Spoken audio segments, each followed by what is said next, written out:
एक गुण सरकार, एक कोणती ओबीसीचा एकच नेता.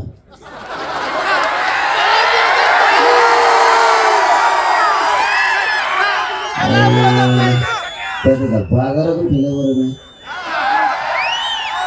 त्याला ना. तुमच्या ताकदीवर त्याला थोड्याच दिवसात भजी टाकलेली कागदच खायला होणार नाही.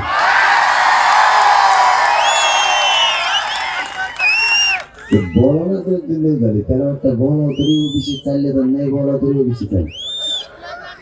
त्याला वाटत होतं मराठी ओबीसीतच नाही आले पाहिजे.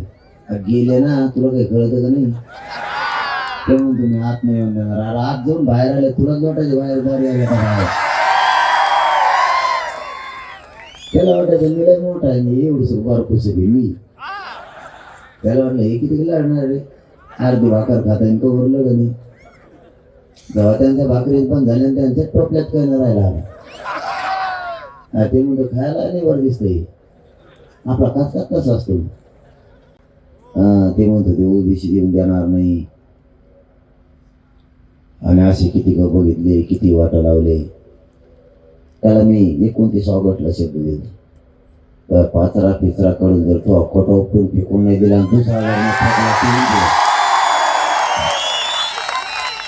आणि दुसरा सुद्धा ठरला. आता असा निवार करून ठेवलाय जर का बाबा मराठा आरक्षणाला विरोध केला ना मंडल कमिशनच चॅलेंज करणार आहे. पुरच केंद्रातला रद्द करीत असतात मराठ्यांना एक भेटत नसतं. आमच्या बोटावर पाय दिला तर आम्ही दुसऱ्याचा विचार करत नसतो. देश विदेशातील प्रत्येक घडामोडींचे लाईव्ह अपडेट मिळवण्यासाठी आता साम टीव्हीच्या सर्व सोशल मीडिया प्लॅटफॉर्मला लाईक, फॉलो आणि सबस्क्राईब करा.